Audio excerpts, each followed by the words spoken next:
Nous sommes 54 pays indépendants sur le continent, avec 54 sièges aux Nations Unies, avec 54 drapeaux.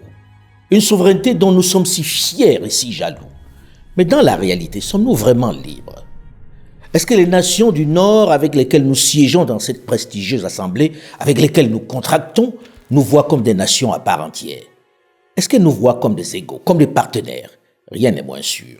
Je suis persuadé que dans quelques années, je ne sais pas si c'est 10 ans ou moins ou plus, nous aurons l'obligation de retourner aider ces pays africains. C'est clair, non?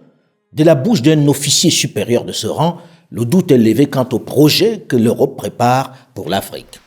Il faut recoloniser. Et les délais sont même déjà presque arrêtés. Il faut retourner sur le continent pour défendre leurs intérêts, y compris par le déploiement de leurs armées.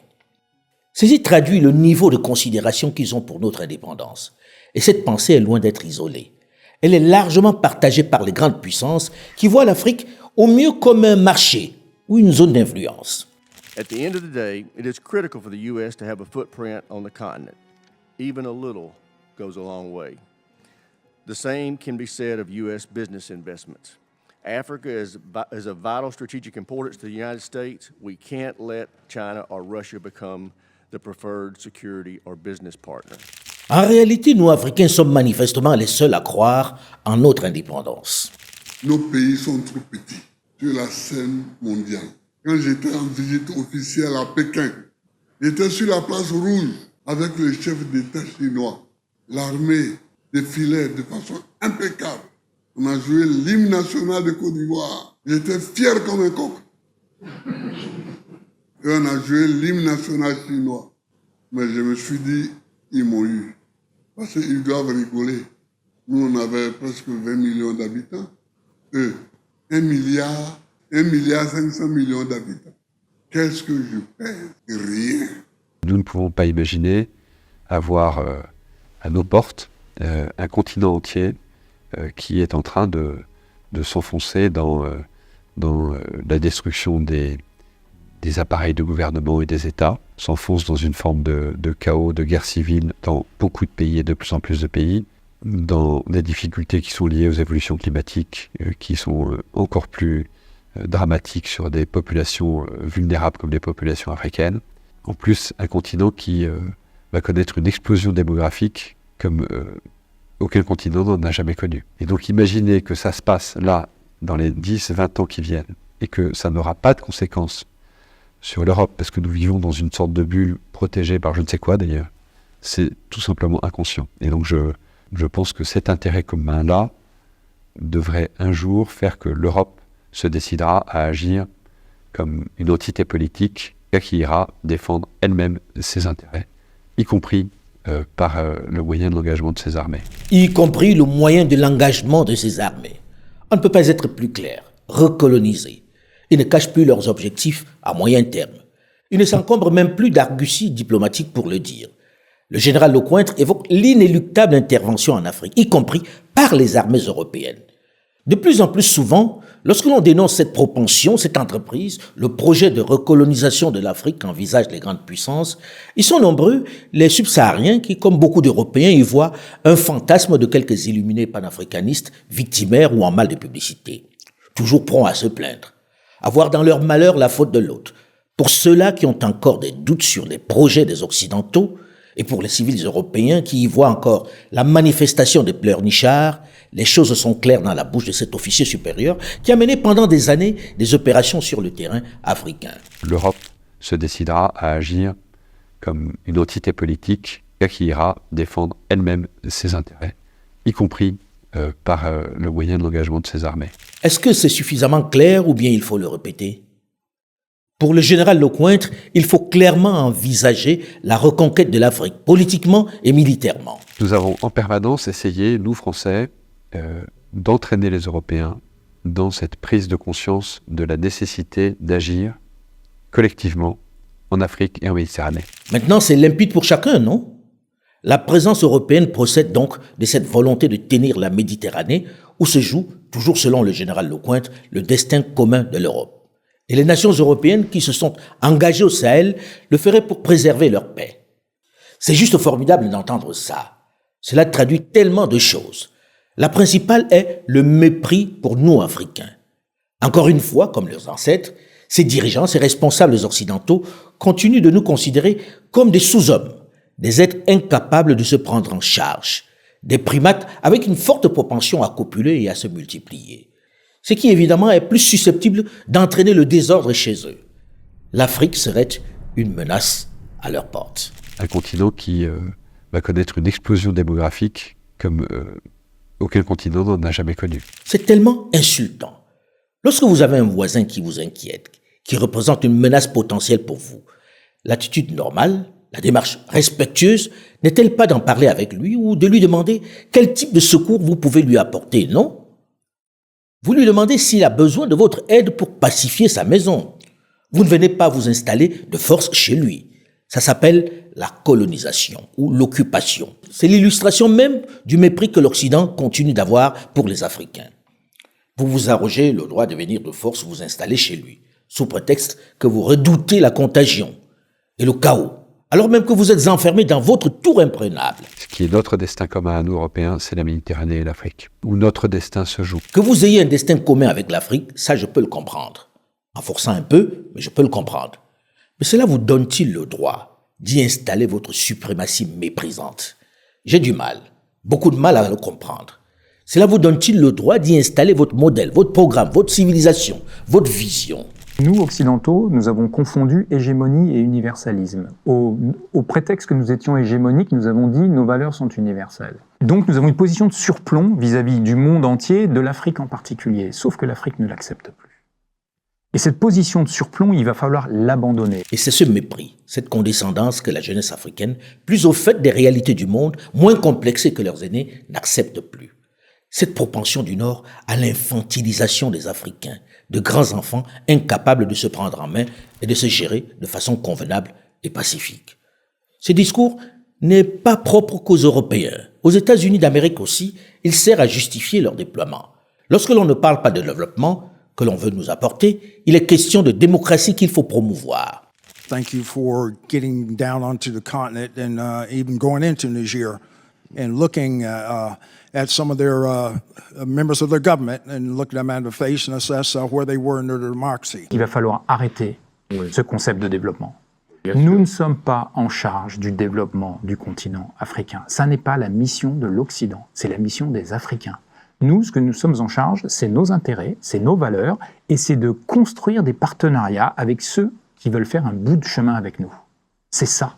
Donc ce développement, moi, dès que j'entends quelqu'un parler de développement, je sais que c'est une personne qui regarde de haut les Africains et qui dit « je vais vous expliquer comment faire ». L'Afrique serait une menace pour les Européens. On entend beaucoup cette ineptie sans réagir. Et à force, c'est devenu une vérité pour la majorité. Les stratèges occidentaux qui tracent leurs plans doivent désormais tenir compte du fait que les Africains ont désormais eux aussi accès à l'information. Aujourd'hui, dans une société connectée, dans un monde connecté, l'Afrique est totalement connectée. Elle est connectée, vous voyagez en Afrique, tout le monde a un téléphone portable, tout le monde va sur les réseaux sociaux.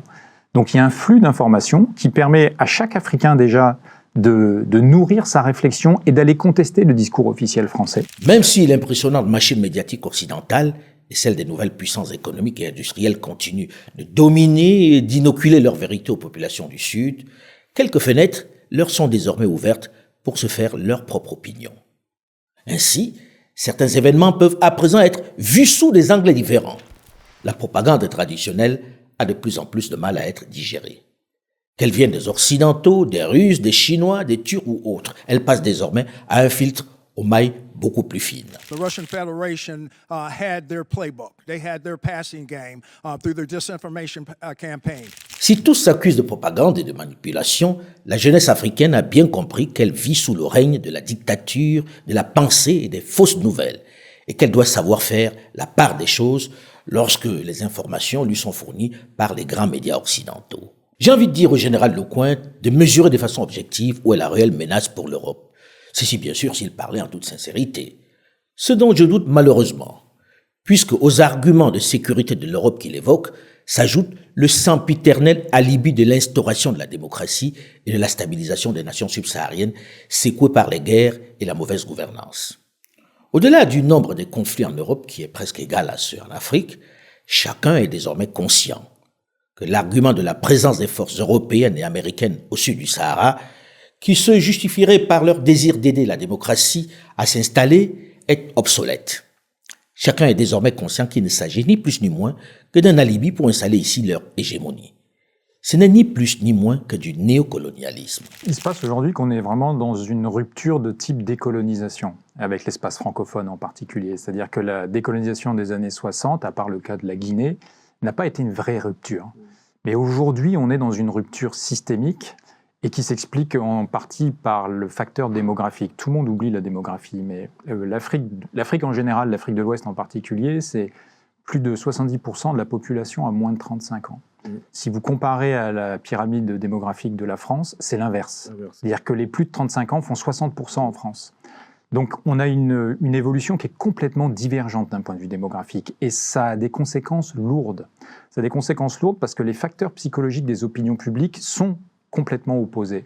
Quand vous avez une opinion publique jeune, elle se projette facilement dans le temps et dans l'espace. Quand vous avez une opinion publique vieillissante, elle est gouvernée par ses peurs. En réalité, les nations occidentales ont beaucoup de mal à upgrader leur logiciel. Elles ont du mal à trouver une approche plus efficace et plus convaincante pour justifier leur présence en Afrique notamment. Elles éprouvent de réelles difficultés face à une jeunesse qui a plus que jamais compris qu'il ne s'agit que de lutte pour préserver leurs intérêts en Afrique. Elles pataugent face à une jeunesse qui refuse cette présence par la force doublée d'une volonté de leur imposer leur modèle de pensée, leur culture, leur civilisation. This weekend, the military junta running Niger announced it was kicking out U.S. forces conducting operations to counter ISIS and Al-Qaeda in the region. This comes on the heels of reports that Niger is negotiating security-related deals with Iran and Russia. Lorsque l'on écoute ceci au sein du Sénat américain, au sein du comité des services des armées que l'on considère comme l'un des lieux de la stratégie de son déploiement, on mesure à quel point le fossé s'est creusé. On comprend à quel point ils ont du mal, malgré leurs impressionnants moyens, à s'adapter à la nouvelle donne. Dernière illustration de cette déconnexion, la crise entre le Niger et les États-Unis d'Amérique. Focusing on Niger, clearly we bet big. Okay, we bet big on Niger, and right now we're at a point in which we either want to double down or we want to fold. Ce comité du Sénat statue sur le cas du Niger en parlant comme si les Africains n'avaient pas le moyen de connaître toute la vérité sur les circonstances et les raisons de la crise récente entre Washington et les autorités du Niger. Et pourtant, les faits sont là, têtus, et désormais on les connaît en temps réel. Pas besoin de propagande russe ou chinoise pour en être informé. It appears Niger will soon join Mali, Libya, Sudan, Mozambique, Burkina Faso in welcoming Russian troops and mercenaries into their country. Voilà la version officielle de la crise. La réalité est que les jeunes aujourd'hui savent clairement, à travers différents médias, à travers différentes structures, quelles sont les motivations profondes de la présence de chaque puissance lorsqu'elle intervient au sud du Sahara. Qu'il s'agisse de grandes puissances européennes, américaines, russes, chinoises, turques ou indiennes, personne n'est dupe de leur objectif. Et c'est là où la condescendance séculaire des dirigeants européens en particulier et occidentaux en général a fini par les aveugler. Ils ne parviennent toujours pas à se rendre compte que leur grand discours sur la promotion du développement et de la démocratie ne passe plus. Plus personne n'y croit. At the end of the day, it is critical for the U.S. to have a footprint on the continent. Après avoir écouté ceci, comment ces grandes puissances peuvent-elles continuer de penser que les Africains sont tellement bêtes, tellement ignorants, qu'ils continuent de croire en leur sincérité, à vouloir leur bien, qu'ils continuent de croire qu'ils sont là par humanisme ou par solidarité. We want to support our democracy and our values, but two, we're trying to be friendly with this junta. And it's leading to a point where we have a kind of a judgment of Solomon, and that we're splitting the goals. And what we don't want is it to leave us with nothing, because we know that nothing will be filled by China, by Russia, by Iran.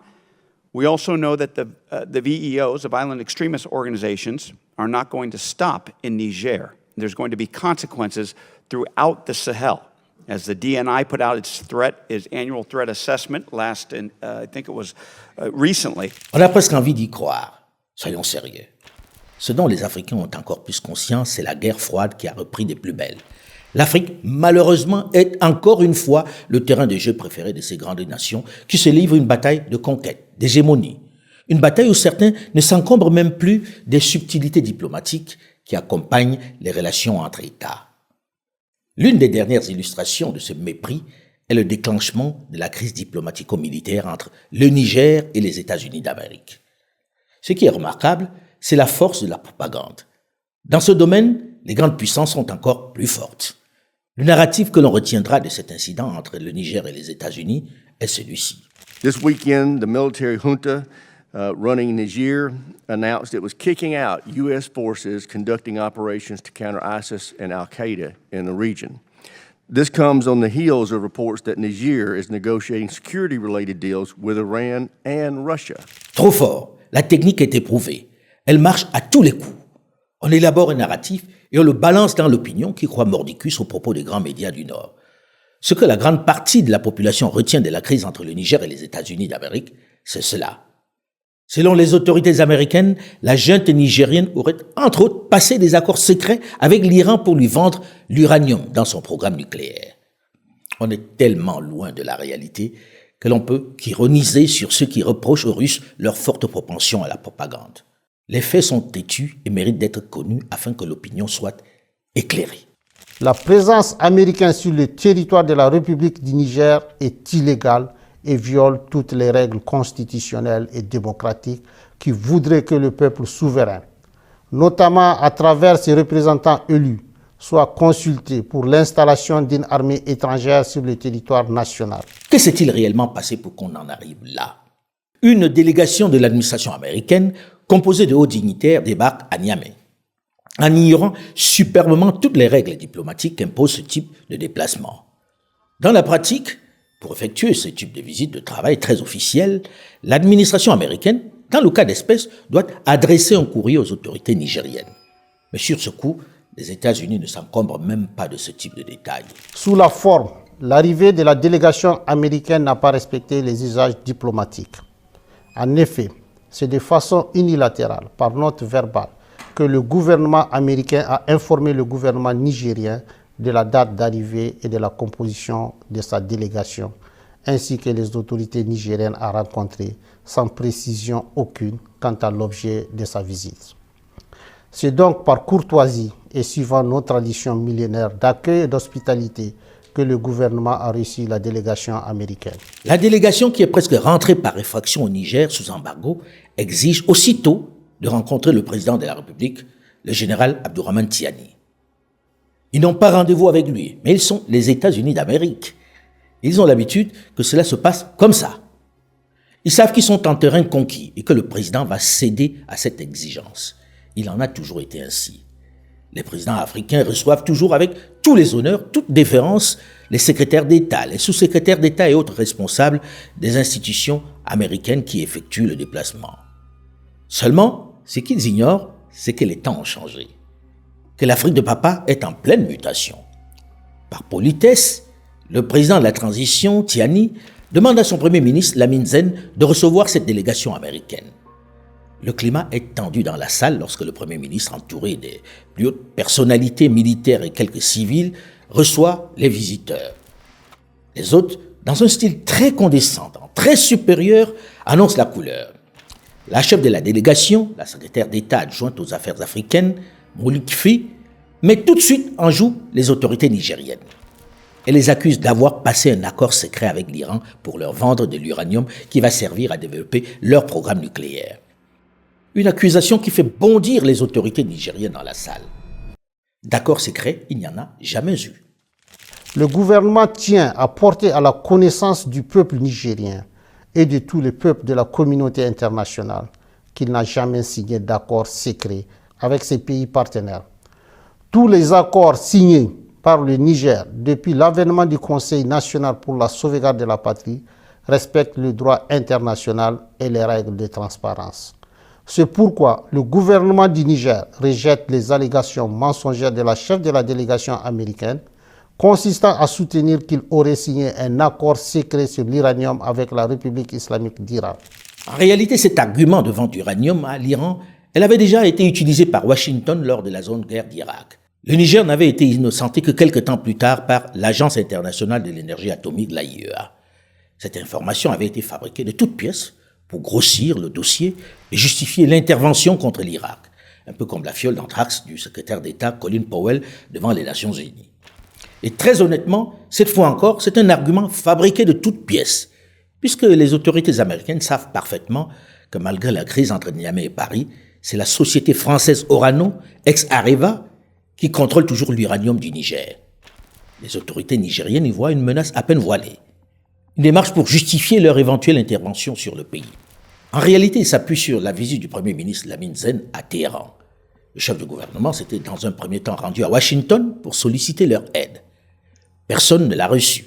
Il a été purement et simplement éconduit. Devant la menace terroriste qui pèse sur son pays, il a décidé de se rendre auprès de ceux qui acceptent de lui vendre des armes. C'est ainsi qu'il s'est rendu en Iran et dans d'autres pays pour demander et acheter des drones et des armes pour combattre les terroristes qui menacent de prendre le pays. Il faut dire que malgré les apparentes relations apaisées entre le Niger et les États-Unis d'Amérique, le torchon brûlait depuis un moment déjà. Mais les autorités nigériennes ne font pas vraiment le poids pour affronter le géant. Ils ont payé à 70% 2 avions de combat que Washington refuse de livrer. Malgré les demandes répétées de Niamey, ils refusent toujours de livrer les aéronefs parce que, disent-ils, il y a une suspension de la coopération militaire depuis le putsch. Évidemment, les autorités militaires nigériennes se sont tournées vers les Russes qui ne se font pas prier. Ils leur livrent des armes qu'elles n'obtiennent pas ailleurs. Des avions russes, des kalachnikovs, des véhicules de transport de troupes. Pour les Américains, ce n'est pas vraiment grave qu'ils achètent des armes aux Russes. Ils veulent bien que les Russes jouent le rôle de dealers, de boutiquiers, mais ils n'acceptent pas du tout leur présence sur le sol nigérien. Ils ne peuvent cohabiter avec eux sur ce territoire. Pas question que les Nigériens installent les Russes, notamment sur la très stratégique base 101 située tout à côté du Mali et du Burkina Faso. Cette base, les Américains la veulent. Ils veulent y revenir après leur repli sur Agadez. Autre exigence des Américains, ils ne veulent pas que les Nigériens achètent des drones iraniens qui, selon eux, tuent sans discernement. La chef de la délégation américaine va alors clairement exprimer sa vision. Ils n'acceptent pas la présence des Russes et des Iraniens sur le sol nigérien. Ils s'en iront s'ils restent au Niger. Ce qu'elle n'imagine pas à ce moment-là, c'est la détermination et le ras-le-bol des autorités nigériennes face aux méthodes américaines. Dans la salle, plus personne ne supporte le ton arrogant, condescendant de la secrétaire d'État adjointe aux affaires africaines, Mme Faye. Le Premier ministre Lamine Zen, dans le style très calme qui le caractérise, va prendre la parole et exprimer sans concession le point de vue du Niger. À l'exigence de rencontrer le président de la transition, Tiani, il mentionne qu'on n'imagine pas les autorités nigériennes débarquant à Washington et exigeant de voir le président Joe Biden. Ceci traduit un manque de respect notoire. Malgré la pression exercée par la délégation américaine et la prolongation de leur séjour, le président de la transition ne les recevra pas. Ce qui met la chef de la délégation et le général Langley, commandant des États-Unis pour l'Afrique, l'US Africom, dans une grande colère. Les généraux nigériens sont encore plus excédés, au point où le général Modi, malgré son calme légendaire, va choisir de ne pas assister à la réunion le lendemain. À la question de chasser les Russes, la réponse des autorités nigériennes est également ferme. Le gouvernement du Niger regrette la volonté de la délégation américaine de dénier au peuple nigérien souverain le droit de choisir ses partenaires et les types de partenariats à même de l'aider à lutter véritablement contre le terrorisme, alors même que les États-Unis d'Amérique ont décidé unilatéralement de suspendre toute coopération entre nos deux pays. Aussi, le gouvernement du Niger dénonce-t-il avec force l'attitude condescendante assortie de la menace de représailles de la part de la chef de la délégation américaine vis-à-vis du gouvernement et du peuple nigérien. Ils sont souverains et ont le droit de choisir les partenaires qui les arrangent. C'est en gros la réponse qui est faite aux Américains. Dans ce climat de tension forte, les autorités nigériennes vont également ressortir un souci qui couvait depuis longtemps déjà au sein de l'administration vis-à-vis de la présence même des forces US dans leur pays. Jusque-là, c'est de façon respectueuse et feutrée que l'on en parlait. Mais puisqu'on en est là, autant en parler face à face. La légalité même de la présence américaine au Niger est mise en cause. Les circonstances dans lesquelles ils sont arrivés au Niger. Ils n'avaient pas été appelés au secours, ils sont venus de leur propre chef. La Libye évoquée était la lutte contre le terrorisme dans le Sahel. Mais depuis 2012, où ils se sont installés, les autorités nigériennes n'ont obtenu aucun renseignement, aucune information susceptible de les aider à combattre le terrorisme. On n'a encore jamais vu un seul terroriste intercepté par cette force américaine pourtant dotée de tout type de drones et d'équipements d'écoute. Pire, on sait qu'ils voient les mouvements et les attaques dont ils déplorent la multiplication. Mais dans le même temps, ils ne font rien pour les stopper. Les autorités nigériennes compétentes n'ont aucune information sur les activités militaires menées à partir des bases américaines au Niger et ignorent jusqu'aux effectifs civils et militaires ainsi que le matériel américain déployé sur le sol nigérien. Enfin, l'armée américaine n'a aucune obligation, selon l'accord, d'accéder aux demandes nigériennes d'appui contre les groupes terroristes qui assassinent nos vaillantes forces de défense et de sécurité et massacrent nos laborieuses populations. Depuis quelques semaines, le gouvernement nigérien a constaté des activités illégales de survol de son territoire par des aéronefs américains et qui sont de nature à s'interroger sur la sincérité de leur partenariat et la pertinence du maintien de l'accord de coopération militaire imposé par note verbale. En gros, les responsables nigériens trouvent cette présence américaine totalement inefficace, l'accord déséquilibré et demandent désormais son départ. La présence américaine sur le territoire de la République du Niger est illégale. A year and a day after our government said they were the model of resilience and democracy, they are throwing us out by the scruffs of our neck. And so, is it safe to say that this failed, General Langley? Dans la foulée, les autorités nigériennes dénoncent le statut du personnel non diplomatique des collaborateurs de l'ambassadeur qui échappe à la juridiction nigérienne. En clair, ils ne sont pas diplomates, mais s'ils commettent une infraction ou un crime sur le territoire, ils ne peuvent être jugés par la justice nigérienne. C'est aux États-Unis d'Amérique qu'ils pourraient l'être. Une impunité que n'acceptent plus les autorités. C'est par simple note verbale, numéro 174 du 6 juillet 2012, que la partie américaine a unilatéralement imposé au Niger un accord relatif au statut du personnel militaire des États-Unis et des employés civils du département américain de la Défense sur le territoire de la République du Niger. Cet accord est non seulement profondément injuste dans son fond, mais également ne répond pas aux aspirations et aux intérêts du peuple nigérien pour les raisons objectives suivantes. D'abord, il contraint le Niger à payer des factures liées aux taxes des avions militaires américains dont ces derniers doivent normalement s'acquitter et qui coûtent des milliards de francs CFA aux contribuables nigériens. They ended the security pact with the United States, unfortunately, or at least that's their intention at this point. Our strategic communications, we have a ways to go in our narrative and what our intrinsic value, what we have to offer these countries and the whole government in building out their governance. We need to tell a better story. It needs to be compelling and it needs to be able to go across civil society. C'est toujours étonnant d'entendre les différentes puissances occidentales mettre sur le coup de la propagande russe le désamour dont ils font l'objet en Afrique. Encore une insulte à la jeunesse du sud du Sahara qui, selon cette conception, ne serait pas suffisamment outillée pour se faire sa propre opinion. Une jeunesse, à les entendre, qui ne serait pas apte à comprendre par elle-même les enjeux, mais surtout les errements de la politique internationale des grandes puissances. Et pourtant, les mensonges, les manipulations sont tellement criards que même en fermant les yeux et les oreilles, on continue de les sentir. Il faut en finir avec cette propagande qui peut avoir des conséquences graves à terme. Les Africains ne font aucun rejet des Occidentaux. Pour preuve, on ne déplore aucune agression, aucune ratonnade, pas de violence vis-à-vis des Occidentaux qui vivent ou qui visitent le continent. On n'assiste nulle part au sud du Sahara à une chasse aux Occidentaux qui d'ailleurs sont de plus en plus nombreux à vivre sur place. Ce qu'ils rejettent, les jeunes, c'est la politique de leur administration. C'est le mépris et les choix de leurs administrations.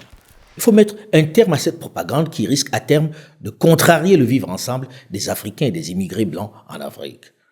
Ce que la jeunesse africaine demande aux dirigeants occidentaux, c'est juste que l'on respecte leurs choix, qu'on arrête de leur imposer des modèles qui ne marchent pas, qu'on accepte qu'ils créent leur propre modèle.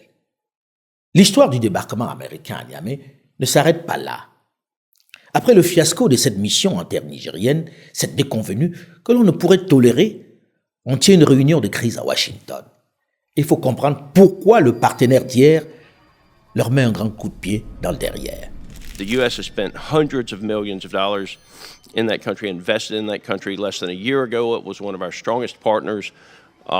We are now being, as I understand it, from the open source reporting, pushed out of the country, and they have turned towards Russia. Can you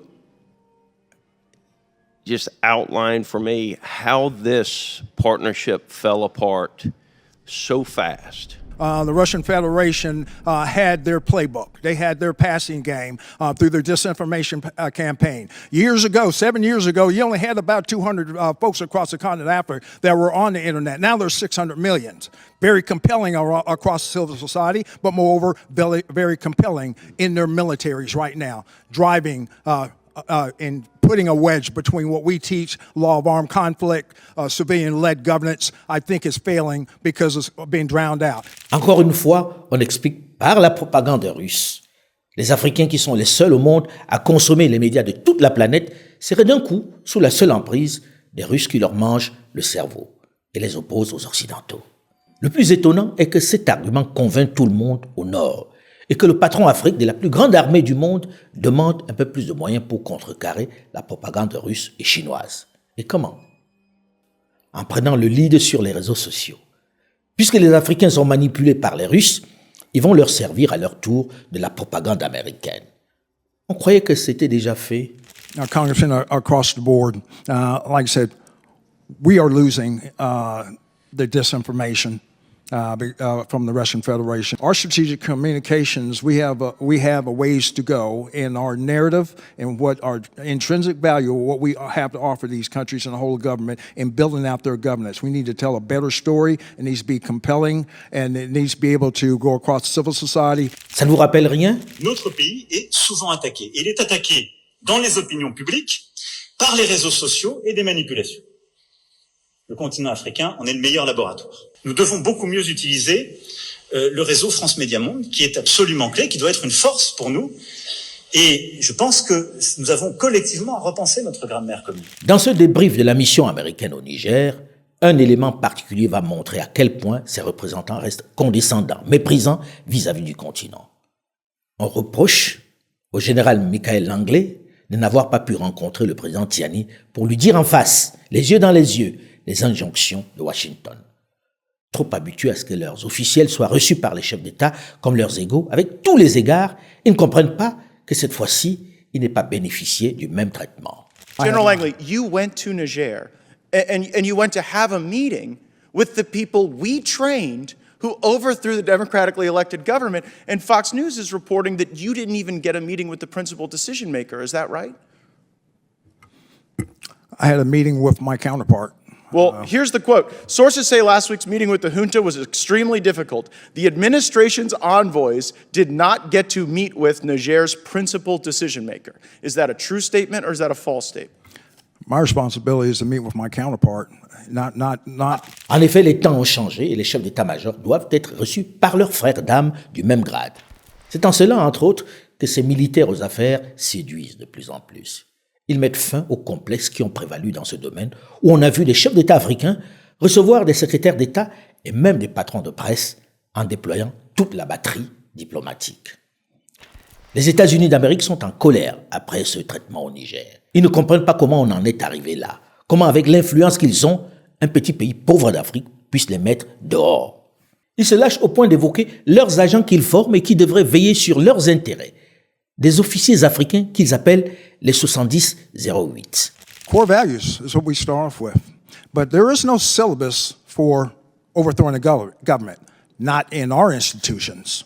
Well, they're learning it pretty well, even in the absence of a syllabus, right? Because if you look at Chad, Burkina Faso, Mali, Mauritania, Niger, in a lot of these countries, the coup is led by someone we trained.